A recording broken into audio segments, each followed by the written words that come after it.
Ladies and gentlemen, we are back. Jeremy Sports Network coming to you live. Dillian Whyte leaves Lucas Browne sleep in the ring. Man, if you guys missed that knockout, you just missed one of the best knockouts of the year. The left hand was there. Everything that Dillian Whyte had prepared for this moment in particular was working for him in this fight. Man, I'm at awe because I did not think the fight was happen to this magnitude. And this is why I'm in awe. Now, the reason why earlier this week when we talked about this fight and the news that was coming out that Anthony Joshua was willing to freeze Deontay Wilder and take a fight with Dillian Whyte, as a fan, me not wanting to see the fight versus Dillian Whyte again raised the stakes even higher for me, given the fact that this fight right here could possibly be the fight that determines everything on how it trends out in the heavyweight division. Now, what we just saw on tonight with Dillian Whyte and what he did to Lucas Browne, he made a statement on tonight, and tonight you have no choice but to be put on notice if you're Deontay Wilder and if you're Anthony Joshua. You have to, because Deontay Wilder, we saw him in the fight with Luis Ortiz. And we saw how Deontay Wilder was, pretty much being outboxed a little bit by Luis Ortiz. We saw that. But a guy in Dillian Whyte who isn't afraid of power, who is ready to take on any one of the two out of Deontay Wilder or Anthony Joshua, whom he already defeated in the amateurs, man, does this not raise the stakes even higher for you? From what we saw from him tonight, does that not make him a relevant opponent for Deontay Wilder? If you're Deontay Wilder right now, this is the fight you have no choice but to take. You have no choice but to take this fight against Dillian Whyte, because what Dillian Whyte did on tonight and how he left Lucas Browne sleep in the ring, he dominated the fight throughout the whole entire fight. From the opening bell, Dillian Whyte was on Lucas Browne the entire time. The entire time. He destroyed Dillian Whyte from the first round on. And you would think in a fight of this magnitude, in any other fight, they would have stopped the fight a long time ago. But they knew the implications that was riding on this fight, and I don't think Eddie Hearn was going to allow a fight of this magnitude to be stopped, because Lucas Browne did pertain power in his right hand. But at the same time, man, this was a hell of a fight. Marcus J said he was fighting a heavy bag. Dude, tonight he was fighting a heavy bag, yes. But guess what? What makes you think that the skill set of Dillian Whyte wouldn't translate to a Deontay Wilder, given the fact that Deontay Wilder has knockout power, but Deontay Wilder has been shown to be outboxed by boxers, true boxers. Dillian Whyte is a boxer. He don't just possess one tool like Deontay Wilder possesses one tool in specific, which is the right hand. That's all he has. He don't have true boxing skills. He don't know how to establish the jab. And we saw that in the Luis Ortiz fight. But you're fighting a guy in Dillian Whyte who showed you everything. The jab, the left hand, the left hook, the right hand that was landing all on Lucas Browne throughout the entire time. Lucas Browne just could not figure out anything as it pertains to Dillian Whyte at all, period. Dillian Whyte was just quicker on his feet, had the stronger shots, and he goes to the body. And that's going to be something that he's going to be able to do, if he fights a Deontay Wilder, going to the body. Now, I know I'm not going to go as high as most people will with this fight, given the fact that, like Marcus J said, he was fighting that it seemed as if Lucas Browne was a heavy bag tonight. The fact that he was just not having no answer for Dillian Whyte at all. But I'm taking nothing away from what Dillian Whyte did in this fight, period. I'm not taking anything away, because also at the same time, I'm looking at the fact that his boxing skill set, and I'm trying to translate that to a fight with a Deontay Wilder. Dillian Whyte is the better boxer. He's the better boxer. He's the better fighter than Deontay Wilder. Deontay Wilder do possess that heavy right hand. No, no. I wouldn't have criticized Wilder if Wilder would have dropped Lucas Browne. Absolutely not. Lucas Browne is still a legitimate heavyweight, man. Look at the guy knockout ratio. A lot of guys don't know who Lucas Browne is because if you're not a hardcore, you wouldn't know who Lucas Browne is in the heavyweight division. But I know what Lucas Browne brings to the table. I knew what he brought to the table with Dillian Whyte. He was still a credible opponent. Now, whether that style makes fights, right? We say that all the time in boxing, that style makes fights. And his style did not translate to anything it was that Dillian Whyte was going to bring to the table, period. And that's just being God honest truth. His style did not dictate to anything that Dillian Whyte was going to be able to do. Fighters that he fought in the past were probably just guys who he could easily knock out, that who didn't possess any kind of footwork or any ability at all, period, as far as boxing wise. But Dillian Whyte does. Dillian Whyte had every single thing working for him on tonight. And it's just look at the fight as if him and Wilder were to face each other. And we know what Wilder possessing his right hand. We know that. But just imagine for a second if these two guys were to square off, and how would the styles correlate with each other? Just how? That's what I'm wanting to know. That's what I'm banking on, is the style. We saw Dillian Whyte versus Anthony Joshua, and we saw him put Joshua in situations to where it seemed as if Joshua could not respond, but Joshua was able to bounce back and go ahead and win the fight. But Dillian Whyte is not a slouch.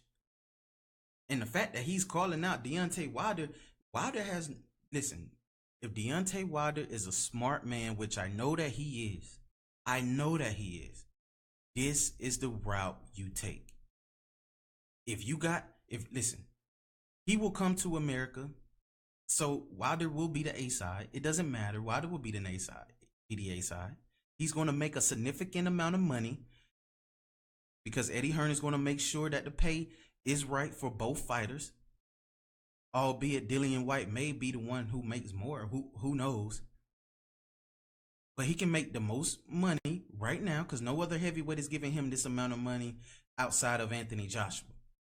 So this would be the fight for Wilder to take. And then if you win this fight, guess what? You done your part. You really, truly done everything it is that they asked you to.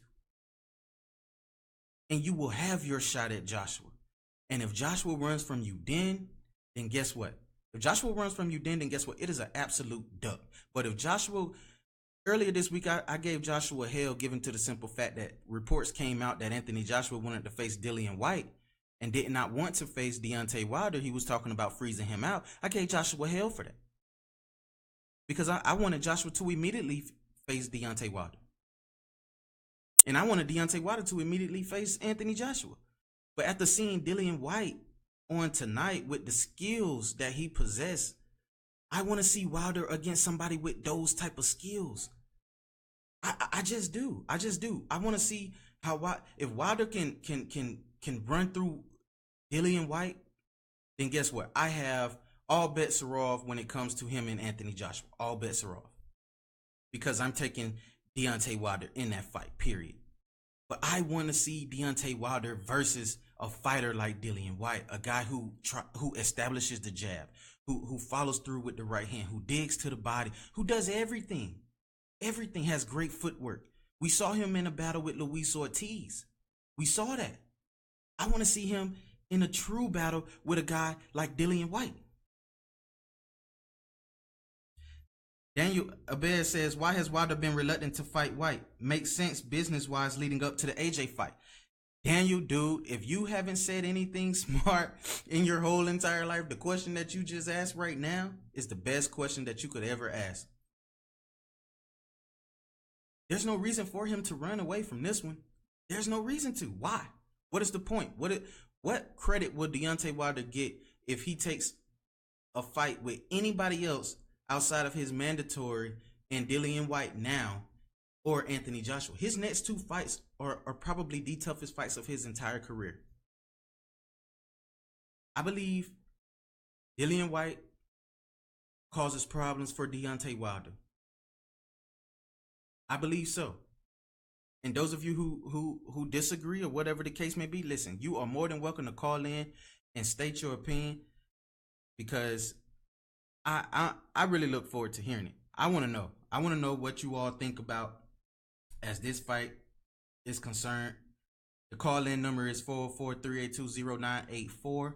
Again, 404-382-0984. Please call in and share your thoughts on what it is you guys think about the fight, your immediate reaction to what it is you saw with Lucas Browne leaving the ring with just one of the knockouts of the year. To me, it was almost like the Juan Mel Marquez versus Manny Pacquiao. When Marquez left Pacquiao sleep in the ring, that's what we were seeing today with Dillian Whyte left hook, when he just followed through all the way completely on Lucas Browne. It was phenomenal. I thought it was going to happen earlier in the fight. I did not think that, it was about to happen to that magnitude, because each round that you were watching, you had to sit there and just know that the knockout was coming. You had to know that the knockout was coming. And it was like, dude, you talking about free smoke right here? This is free smoke for anybody. And I think Dillian Whyte showed that he has the skill set to compete with a Deontay Wilder, who can cause issues for Wilder. A lot of people may not agree. Leon Smith say Wilder looked like burnt sausage. Dude, hey, I'm not taking away anything from Deontay Wilder. Gavante thinks he fights like a tomboy. Ian Smith thinks he looks like burnt sausage. You know what I'm saying? Daniel asking questions as it pertains to him not taking the fight with Dillian Whyte. Hey, this is now his mandatory, so he has no choice. He has no choice from this point. So you gotta fight Dillian Whyte now. The WBC is going to order this fight to happen, because they've been doing great work with Eddie Hearn. It's free smoke, man. Again, the call-in number is 404-382-0984. Call in, please. Give your thoughts and your immediate reactions to what it is you guys seen in the fight. What is it that you think about Deontay Wilder versus Dillian Whyte? Do you think that's a credible fight that can possibly happen in the month of June? Do you also think that Anthony Joshua, if he gets past Joseph Parker, will go ahead and face Dillian Whyte again if Deontay Wilder fight is not made? He talked about earlier this week on freezing out Deontay Wilder if Wilder don't get serious about negotiations, which I feel as though Deontay Wilder has been serious about negotiations, given the simple fact that he has accepted to take the pay cut and take the 40%. Even Eddie Hearn agreed in an interview with Radio Raheem that they're willing to accept the offer that was coming from Deontay Wilder. So from that point, what point do you have to not make any of these fights happen at all, period? Deontay Wilder now is in a position to face either Dillian Whyte or Anthony Joshua. There's no other fights that's out there for him right now. And I think Dillian Whyte poses a huge threat to Deontay Wilder. But maybe I'm wrong. I got to get you all's opinion. You got to call in 404-382-0984. Add me on Skype at Jeremy Flanagan on Skype. JSN Boxing. Hey, we are here. We are live. What is everybody's thoughts, man? Dane say I was surprised Whyte had that kind of power since the AJ fight, and his level of opponents been stepped up. The KOs have been dried up. Knew he could be outboxed. He could outbox Wilder. Now I think he can definitely shake him up. Hey, Dillian Whyte said in a post-fight interview that the reason why his power has not been there was because he had, coming off of the surgery that he had to get his power back in his left hook, and he said he knew immediately, and I'm talking about, guys, immediately after he landed the left hook, he walked away.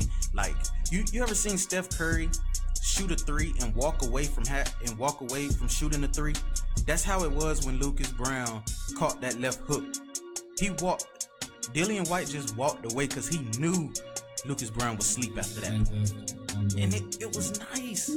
I would have the replay, but due to rules and regulations as far as Facebook is concerned, and not only Facebook, but YouTube and stuff is concerned, you know, the restrictions that they have as far as showing Sky Sports or HBO product or whatever the case may be, they will ban the video, but I can't show it as of right now. But you can go to my Instagram page at JSN Boxing, follow that page. You will see pics from the fight as well. But one thing that we do have is the CompuBox numbers of this fight. Now, earlier, somebody was talking about Lucas Browne being a heavy bag. Well, let's look at the CompuBox numbers. Well, the total punches landed from Dillian Whyte was 109. He threw 269 and was landing at a 41% percentage. This guy was landing shots at a high percentage in this fight. I'm talking about the right hand was there all night long. Lucas Browne's face was looking abysmal. I really thought they was going to stop the fight way earlier than that, given the fact that the shots that he was taking from Dillian Whyte was just crazy. But they allowed the fight to continue to go on. Lucas Browne landed 36 punches out of 172 thrown at a 21% ratio. But at the same time, it was like, dude, you got to show something, right? You got to show something. And it was like a matter of time that you knew a knockout was coming from Dillian Whyte. And the way that he dropped Lucas Browne, to me, has to be damn near up there with the knockouts of the year so far. Ryan Garcia gave us a beautiful knockout. Eddie Brown gave us a beautiful knockout that same night, just two nights ago. And then now we get what we just saw right here from Dillian Whyte.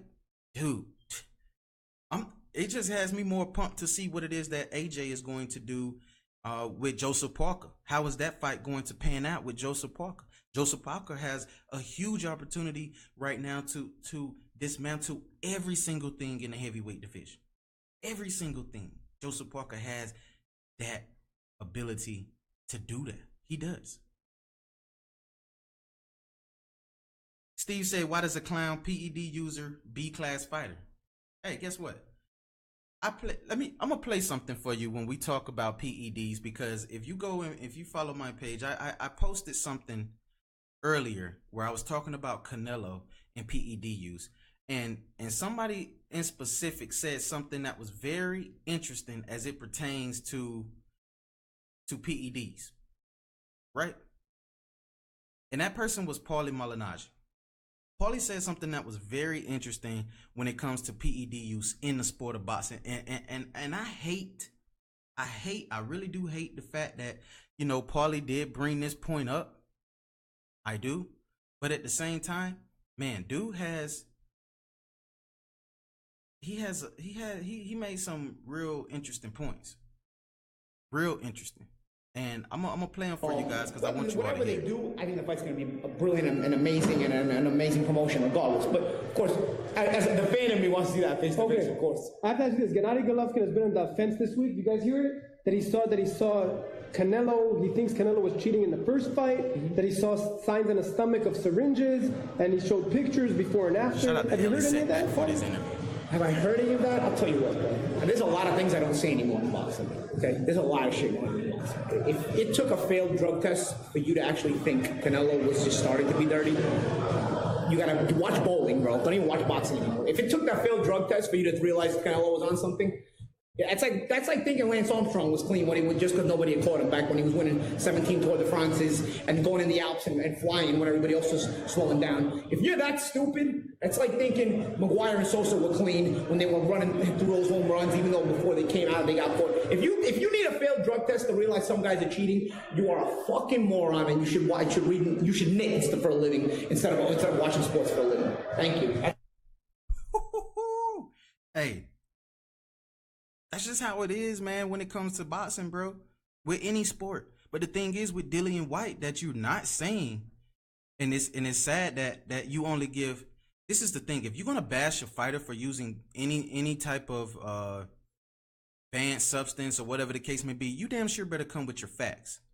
And with Dillian Whyte, on his behalf, he was taking an over-the-counter medicine which had a particular substance in that medicine which caused him to test positive for a performance enhancer.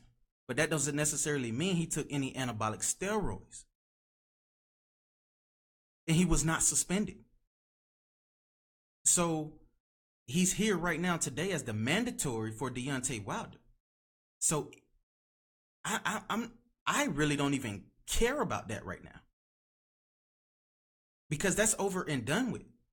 Did you forgive any of the Major League Baseball players who was testing positive for steroids? You continue to watch baseball if you was a baseball fan?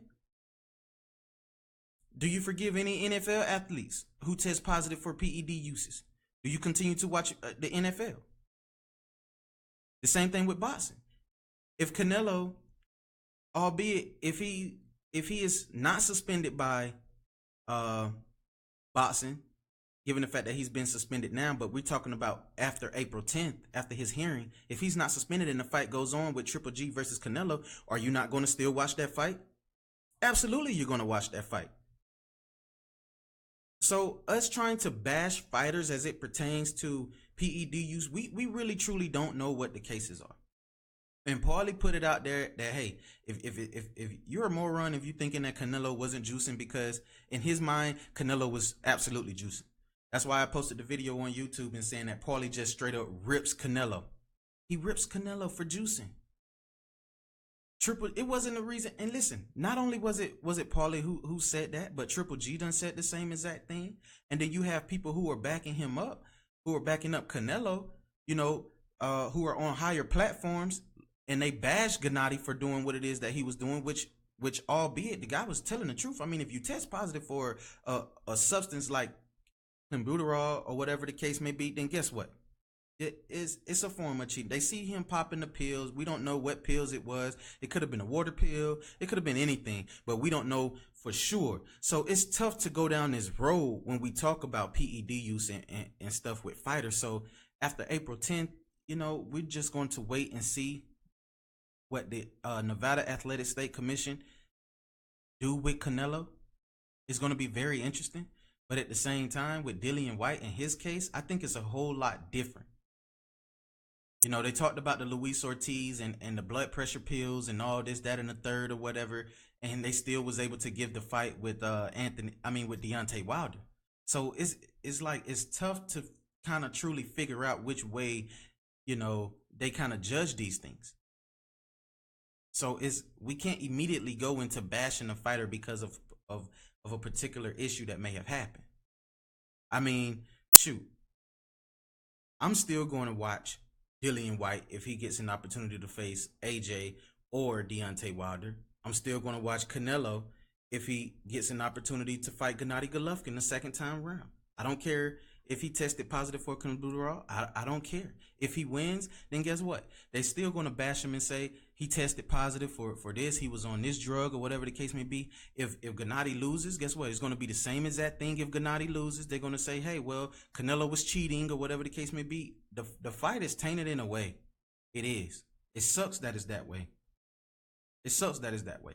But at the same time, dude, I mean, it is what it is. It's nothing that we can do about it. Jermaine says this fight was a joke, especially that Deontay Wilder punching. Don't understand why refs let that stuff go. Hey, dude, you might be, me and you are really on the same page when it comes to that, because Jermaine, you just said something good. The punching from Deontay Wilder, dude, like the way he was hitting Luis Ortiz, and people don't want to really truly tell the truth when it comes to that. The dude was punching the guy in the back of the head. I mean, shots that they were stopping Conor McGregor for doing on Floyd Mayweather, they don't stop Deontay Wilder. And they were the same shots, the rabbit punches. So,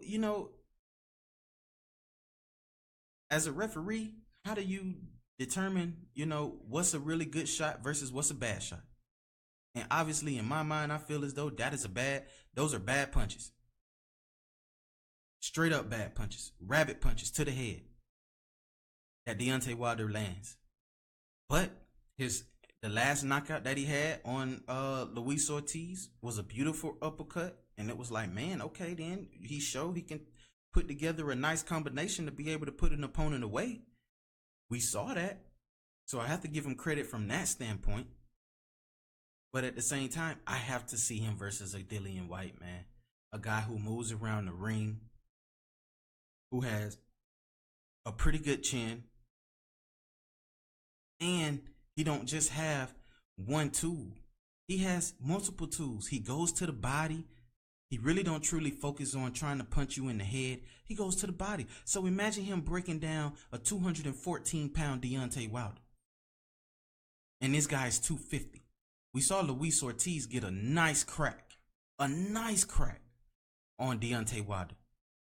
And the implications of what happened in the 8th round, at the beginning of the 8th round, to where they kind of gave Wilder more time. They bought more time for Wilder, or whatever the case may be. I believe Luis Ortiz was going to get the man out of there. And that kind of opened the door for anybody else to believe, like, hey, I got an opportunity here. And Dillian Whyte, with what we've seen tonight, he has an opportunity. Hey, Frederick, you're right. Hey, you say don't nobody care about Dillian Whyte, but hey, he's the mandatory. We didn't care about Bermane Stiverne, but they gave us Bermane Stiverne again. How is it that we don't care about Dillian Whyte, but we wanted to see Wilder versus Luis Ortiz? And Dillian Whyte is a credible opponent. It's not like Dillian Whyte is just sorry. But I kind of agree with you in the way that I immediately want to see Wilder versus Joshua. I do. I've said that on a multitude of occasions. I do. I want to see it. But guess what? If they ain't going to give us that fight right away, what other fight do I want to see Deontay Wilder in? Go ahead, fight Dillian Whyte, man. Fight Dillian Whyte. There's no other fight that's out there that's good enough besides the Dillian Whyte fight. We can't say David Haye, because David Haye is fighting Tony Bellew or whatever the case may be. So just give us this fight. Give us this. Dillian Whyte. Why not? Why not? Anything is possible, right? Because if Dillian Whyte defeats Deontay Wilder, how would y'all feel? Like, seriously. Frederick, how would you feel, bro, if Dillian Whyte defeats Deontay Wilder? In America. He comes to America and defeats Wilder. How would you feel, bro? Like, as a fight fan, where do we go from that standpoint? You know what I mean? Because we're backing Deontay Wilder so much. And he loses to a Dillian Whyte. And now everything goes back to the UK, the WBC title. All the other belts are over there. And then you got AJ sitting on top.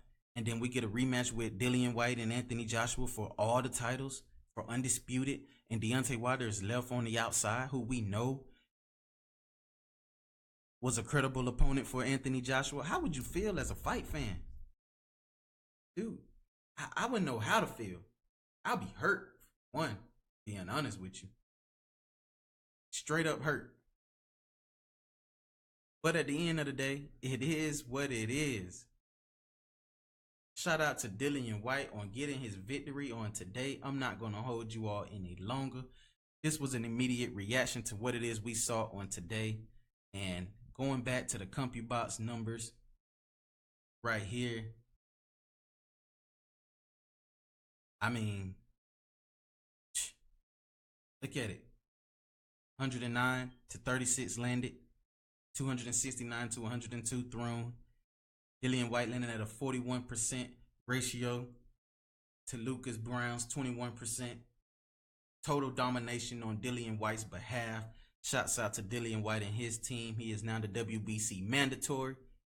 And we're waiting to see exactly what happens if Deontay Wilder is going to answer the call from Dillian Whyte and Eddie Hearn to go ahead and set up his mandatory match with Dillian Whyte, or because this is interesting. This is one more thing that's interesting that I heard in an interview with Eddie Hearn that I posted earlier this week. And it was this. And this is some credible information, you guys. Eddie Hearn said there's a time frame for the Deontay Wilder versus Anthony Joshua fight. And that's all the way up to February of 2019. Anything after February of 2019, mandatory fights will be in full effect. They will be in full effect. So he has until February the 19th